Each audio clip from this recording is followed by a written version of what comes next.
sí, fíjate que en el 62 hubo una convocatoria para sacar un representativo de cada país. Entonces, un tío que había tomado esa fotografía, él es fotógrafo, era fotógrafo profesional, mete esta fotografía a concurso y gana, y durante 11 años, del 62 al 73, fui imagen de esta compañía. Bueno, siempre había sido una señora que tengo entendido que acaba de fallecer hace muy poquito. Ajá. Ella era escritora de libros de ficción y daba clase en un kinder. Y ella fue siempre la imagen norteamericana, ¿no? Y así se difundió. Pero en esa temporalidad, cada país tuvo un representativo y yo fui durante esos 11 años la imagen de este producto. Era deportista, ¿A cuando qué estaba yo deporte le pegabas? a los clavados. Era clavadista, estuve primero tomando clases en la alberca olímpica, de ahí me ofrecieron entrar al equipo olímpico de clavados. O sea, ¿tan bueno eras? Era bueno, era bueno. Ellos escogían, cuando veían ciertas posibilidades de un competidor que pudiera tener buena participación tanto en panamericanos, centroamericanos, etcétera, incluso olimpiadas, entonces te hacían una propuesta y tenías un entrenamiento muy especializado. Yo estaba en este entrenamiento, no quería decir que fuera a las olimpiadas, estaba en un equipo especializado en donde te daban una atención mucho más personalizada para esto. Desafortunadamente, Ahorita vamos a lo desafortunadamente lo que te pasó. Pero, ¿cuánto mides? un 86. No eres demasiado alto para ser un clavadista. Pregunto con toda mi ignorancia, porque yo siempre he pensado, o creo que los clavadistas deben ser chiquitos para poder dar más piruetas en el aire, ¿no? Pues no, esto depende mucho también de la elasticidad que tengas. O sea, cuando tú cierras el cuerpo, que le llaman posición C, que haces esto para girar, pues depende de cómo lo hagas y el impulso que tú le des. O sea, no creo que tenga nada que ver. O sea, a ver, tú hacías la posición C así, o sea, pegabas las rodillas al pecho. Pegaba las rodillas a la frente. O sea, Ah. yo levantaba las piernas. Ahorita no puedo, pero A ver, levantaba las piernas o sea, para hacer la quedas posición de... flaco, Rubén Cerda. Sí, sí, sí, era deportista, yo me aventaba 250 lagartijas parado de manos así. Estaba trabadón y, bueno, pues sucedió esto lo Que desafortunado, fue hace un minuto que cambió tu destino, ¿no? que fue una ¿Qué parte. fue? Cuéntame. Pues mira, desafortunadamente, bueno, dentro del entrenamiento teníamos una parte en donde hacíamos pesas. Entonces, había una chica que me gustaba mucho, que estaba dentro del equipo olímpico, y cuando entramos al gimnasio, el entrenador, había una barra que pesaba 100 kilos, yo pesaba 89 kilos, 88 kilos en esa época, y entonces el maestro dijo, ¿quién se atreve a levantarla? Y pues yo queriéndome ver... Quedar bien con la doncella. con la doncella, pues yo dije, yo la levanto. Entonces, pues no tiene ni la técnica ni el equipo. Sin embargo, el maestro permitió que yo hiciera esto. Entonces levanto la barra, me la pongo aquí y cuando hice el impulso para levantar y todos mis compañeros, tú puedes, ya sabes. Entonces, a la hora que hice esto, las dos rodillas, las cápsulas sinoviales de las rodillas, ¡paz! Las dos me Tronado. estallaron. Entonces dejé caer la barra y esto me llevó precisamente a que se terminara mi carrera olímpica porque había dos posibilidades. Una, que me operaran, pero el doctor me dijo, posiblemente padezcas ya de adulto, te duelen mucho las rodillas. La otra era que se recuperara mi cuerpo y en caso de que hubiera algún tipo de situaciones con los meniscos o algo así, me iban a hacer una microcirugía y con eso no iba a padecer de adulto. Entonces decidí por la segunda opción, que no me operaran, pero esto conllevó a que estuviera varios meses sin hacer nada de ejercicio. Sin embargo, yo tenía una alimentación de alto rendimiento en donde comía muchísima proteína, carbohidrato, yo nadaba 10 kilómetros diarios, o sea, estaba en una situación así. Me ayudó muchísimo el deporte también para recuperarme. Sin embargo, el hecho de la inactividad que yo tenía y el tipo de alimentación, eso me llevó a empezar a ganar mucho peso. Fue una situación obviamente familiar, una mala alimentación, una mala hábitos alimenticios, en donde pues todos éramos gorditos. Mi papá era gordito, mamá gordita y los tres hijos gorditos, hasta que llegó mi Yo estudié con hermana. uno de tus hermanos. ¿Perdón? Yo estudié con uno de tus hermanos Alejandro. en el Simón Bolívar. Con Alejandro. Sí, sí, sí. Yo sí se sabía que había estado también el Simón. Sí. Entonces, 12 años después llega mi hermana. ¿no? Bueno, 4 años después llega mi hermanita que falleció y 12 años después llega mi otra hermana, pero todos éramos obesos. Entonces, esto, obviamente, en esta mala alimentación que estábamos llevando todos, pues fue una situación en donde pues, teníamos que romper con ese ritmo de alimentación, ¿no? Oye, ¿y qué te respondió tu papá cuando le dijiste, oye, papá, se burlan de mí en la escuela por ser gordito? Pues imagínate nada más, cerda, o sea, se les ponía de pechito. Sí, pues es como Mar Chaparro, Sí, y él pues se imagínate. fregó. Entonces, sí sucedía. Mi papá, por supuesto, que también recibía, cuando estaba joven, recibía mucho de este tipo de burlas.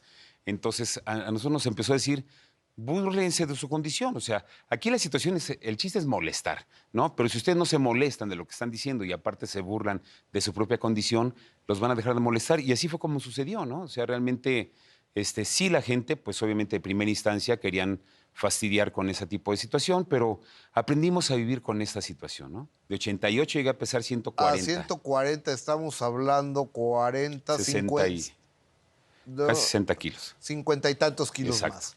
Es un Entonces, demonial, es una es persona. una persona. Ujú. Cuando conozco a Tere, la que actualmente es mi esposa, pues ya pensamos en casarnos, me pongo a dieta, ¿Qué llego edad a tenías bajar. tú? Tenía yo 23 años. Ok. Bajo a 120 kilos, de ese peso me caso y de ahí pues para arriba, ¿no? O sea, ahí en la relajadita pues me empiezo a subir de peso. Y un día que voy a comprar material, las básculas, digamos, de uso doméstico llegan hasta 135 kilos Ok. y no había báscula que me pesara. Entonces voy a comprar material de construcción y donde pesaban los bultos de cemento, la arena y eso, se me ocurrió pesarme y estaba yo pesando 160 kilos. Con ese peso duré, o sea, con esa idea del peso que yo me había visto, pensé que yo seguía pesando eso durante varios años.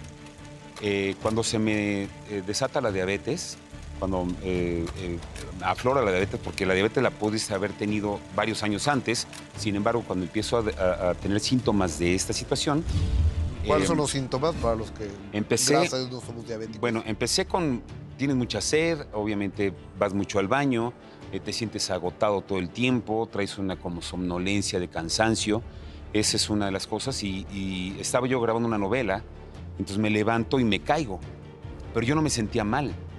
Es bien sabido que la diabetes es una enfermedad mortal y silenciosa, ¿no? Entonces me levanto y me dijeron que perdiste el equilibrio. Dije, yo no sé si a lo mejor me levanté muy rápido y me desbalanceé. Me senté un ratito, me paré, ya me sentí bien, empecé a caminar y empecé otra vez con una mareadera, me caigo y me llevaron al doctor ahí en Televisa y tenía yo 500, 495 de azúcar. Fut, o sea, es altísimo, entiendo, ¿no? Casi un coma diabético. ¿Cuánto la gente tiene? Lo normal tendría que ser de 80 a 110. Esos serían niveles normales de azúcar. Ajá. Y yo tenía 495 de azúcar. Wow. Entonces, ahí es cuando se me declara la diabetes o cuando me declaran diabético. Y a raíz de esto empiezo a tener pues tratar de tener muchos cuidados. Sin embargo, no lograba yo controlar mi situación de diabetes, ¿no?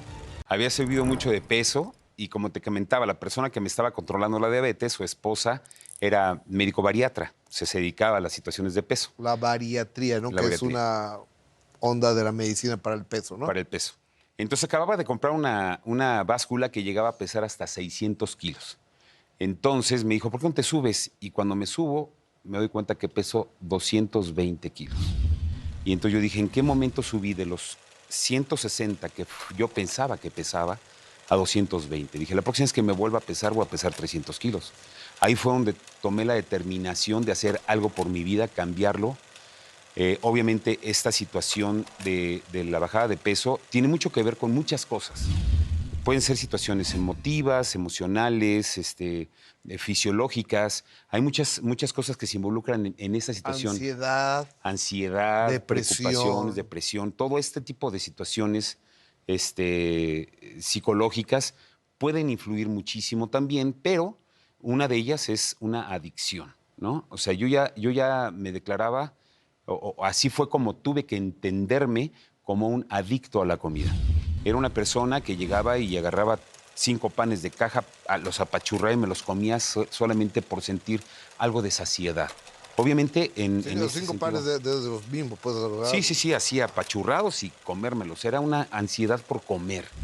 Entonces, cuando yo entendí esa situación y cuando yo empecé a tener pláticas con los médicos, con la psicóloga precisamente, del médico que me iba a operar, el doctor Hernán Fraga, ahí fue donde yo empecé a entender cómo estaba la mecánica de mi cerebro, ¿no? Cómo estaba yo relacionando las cosas y entendí también la falta de mi padre, que cuando él muere por todas las enfermedades concomitantes a Muere lo que por es la gordura. diabetes. Muere por diabético.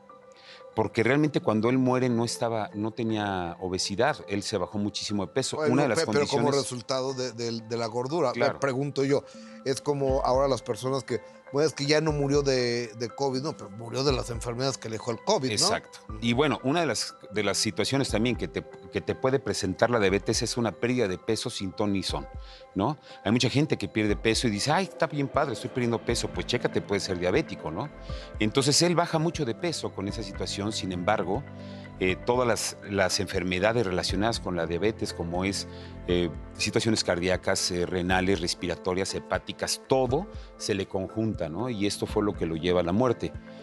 Cuando yo estaba en el lecho de muerte de mi padre, me di cuenta que yo no me quería morir así. Fue una agonía de más de 2 años en donde ya estaba con respiradores, ya tenía muchas cosas que yo no quería hacer eso No, por mí y no es dije, vida, no es vida. no es vida. No, y mira, ya cuando a alguien a quien amas tanto, ya le pides a Dios que se lo lleve porque no es una calidad de vida lo que él está llevando, la verdad es que ya te das cuenta de que eso no es lo que quieres para tu vida. Si algo me enseñó mi padre, a ser una buena persona, a ser una persona honesta, una persona amable, una persona justa, pero también me enseñó a no morirme así.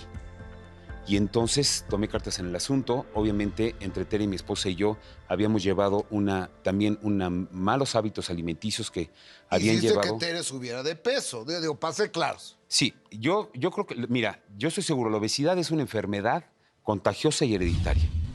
Yo contagié a mi mujer con este tipo de alimentación y heredamos esta alimentación a nuestros hijos. Entonces todos éramos gordos. Mis 3 hijos gordos, mi esposa y yo gordos. Mi esposa pesaba 100 kilos, yo 220, y mis hijas pesaban 140 y tantos cada una, y mi hijo también, 140 kilos. Oye, Rubén, te iba a preguntar, ¿y Tere qué te decía? Pero cuando está uno enfermo, pues cómo ayudar el uno al otro, ¿no? Claro, aparte, bueno, no pasaba nada, o sea, no era una situación que nosotros estuviéramos conscientes hasta que no nos pasa esto en la vida, ¿no? O sea, realmente nos damos cuenta de que no lo hicimos obviamente eh, queriendo, no fue una situación a propósito, sin embargo, no le pusimos la debida atención a esto. Y esto fue cuando perdimos el foco y dijimos, tenemos que hacer algo por nuestra vida, porque todos tenemos un mismo riesgo. Y además, déjame decirte algo, Gustavo, mi esposa diabética, mis 3 hijos diabéticos, Putz. o sea, ya todo estaba muy complicado. Teníamos que arreglar esto de alguna u otra manera, teníamos que dar una situación. ¿En cuántas dietas milagro entraste, amigo, antes de...? Híjole, pues incontables, y déjame decirte algo. Alguien de repente me dijo, oye, hay un doctor muy bueno en Tepito. En una farmacia llegas, te da 5 pesos y te pesas en la báscula de la farmacia y te da una bolsita con pastillas.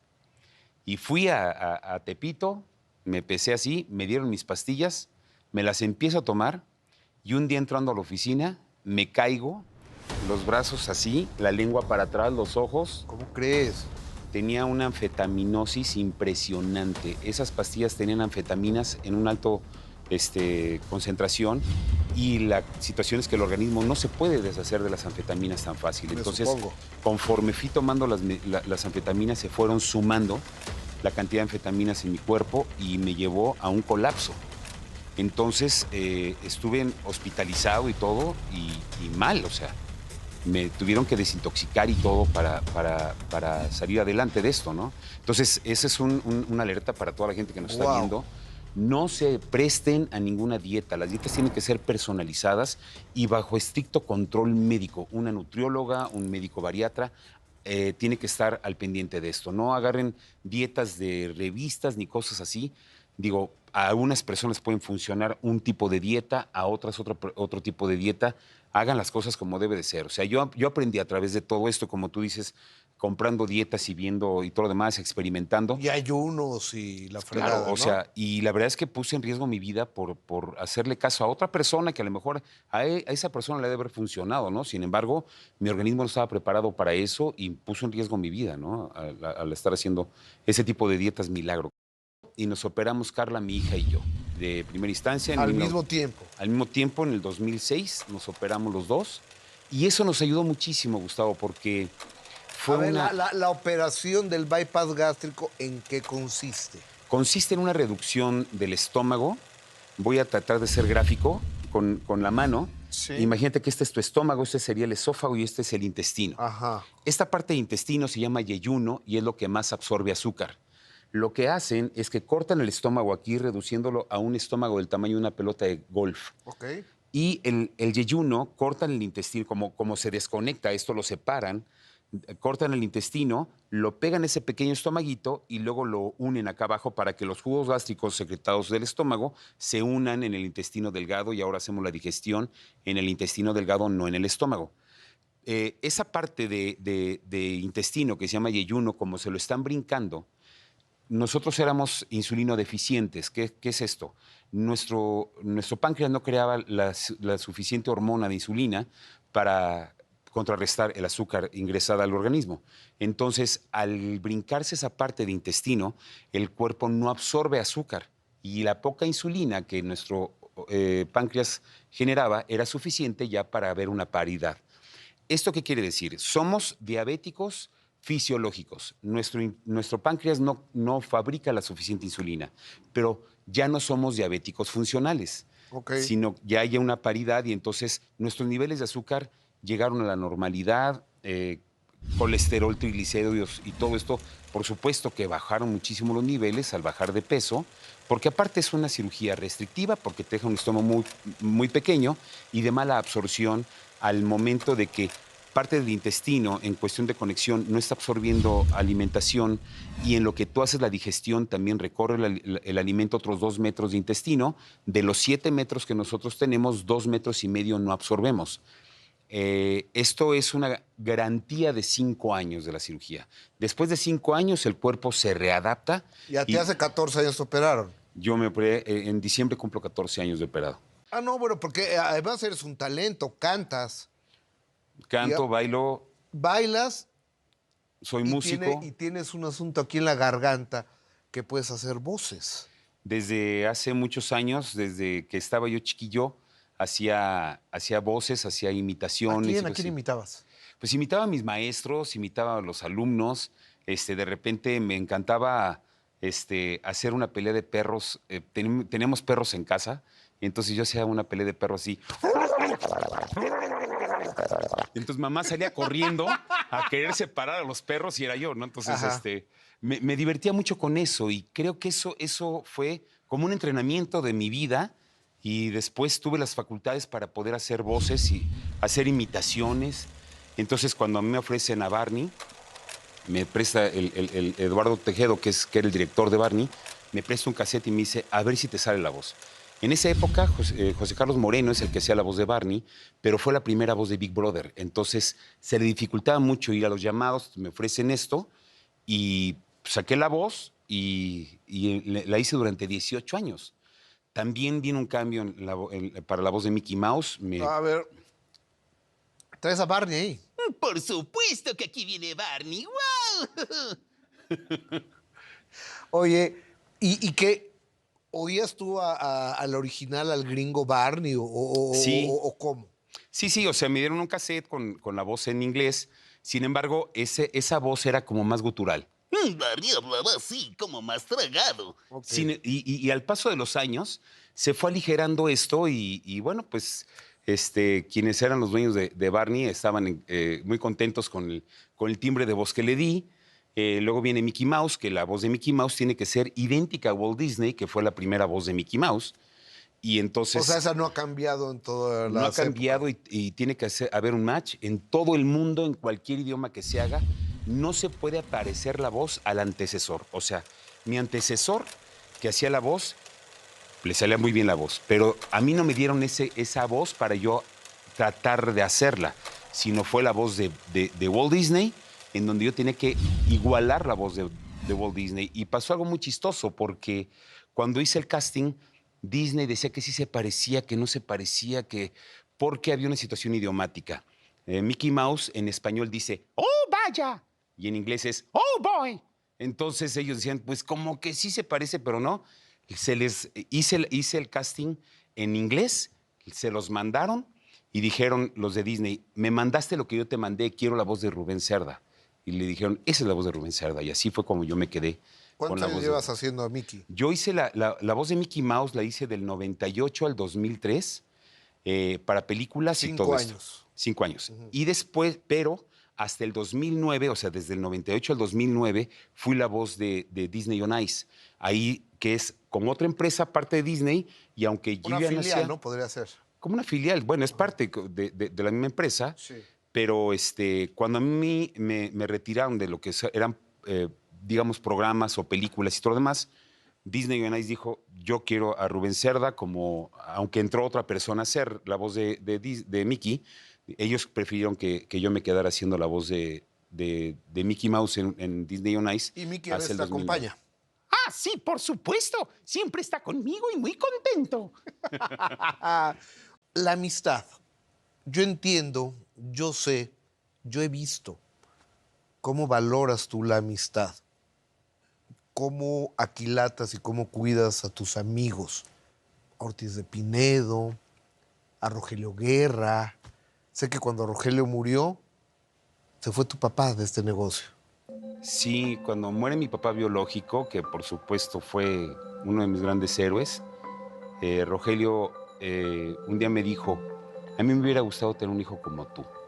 Y le dije, a mí me hubiera encantado tener un papá como tú, actor y todo, aunque a mi papá le encantaba cantar, la historia de mi padre también es maravillosa. Cuando mi padre llega él era de Michoacán y llega a México, pone un departamento que en aquella época, por supuesto que no eran famosos, Javier Solís y Tatanacho.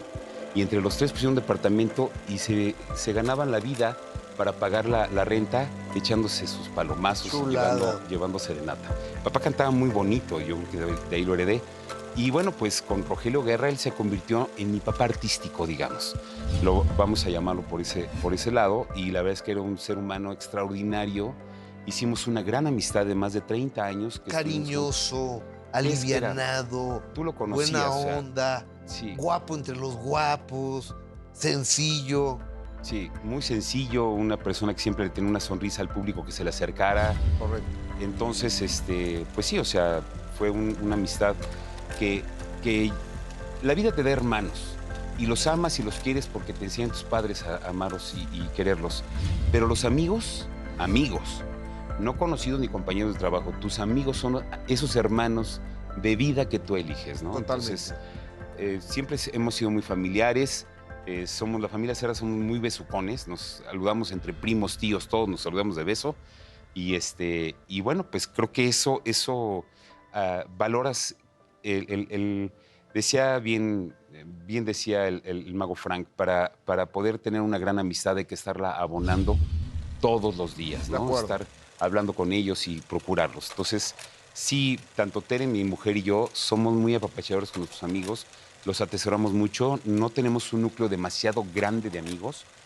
Eso decimos nosotros, pero pues cada vez que hacemos una reunión que a ti te ha tocado, Así es un mundo de gente Oye, en casa. ¿quiénes son tus amigos? Por ejemplo, Ortiz de Pinedo, sé que es una persona que vive en tu corazón.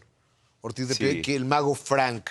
A Ortiz de Pinedo tengo mucho que agradecerle porque él me dio la oportunidad de estar en Cero en Conducta y eso me catapultó mucho en mi carrera. Es mi compadre, es padrino de mi hija y lo adoro, de verdad, es un ser humano maravilloso. Pues Rogelio, por supuesto, el mago Frank, que ha sido compañero y amigo desde hace muchísimos años, desde que mis hijos estaban muy pequeñitos. Carlos Ignacio también es un gran amigo. Híjole, es que no me gustaría estarlos nombrando porque alguien se me va a escapar y luego me van a Sí, reclamar. iba a haber Polo Polo.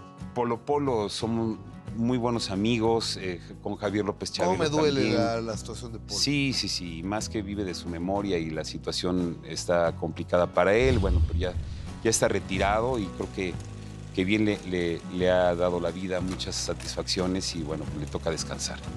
Y ¿quién más? Rafael Inclán, que también somos grandes amigos, Mauricio Herrera también, grandes amigos, ¿Te has fijado? Carlos Espejel, Puro comediante.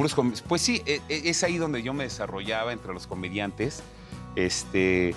Carla Estrada también somos grandes amigos Productora. y creo que todos los productores se han convertido en muy buenos amigos, ¿no? O sea, tanto Mapat, en producciones en donde he trabajado, la verdad es que no nada más he tenido buenos jefes, sino extraordinarios amigos. De verdad, gente maravillosa que he conocido a través de esta carrera, sin agraviar el presente, porque te considero un gran amigo también. Igual, amigo, muchas A gracias. ti, a tu esposa, a tus hijos.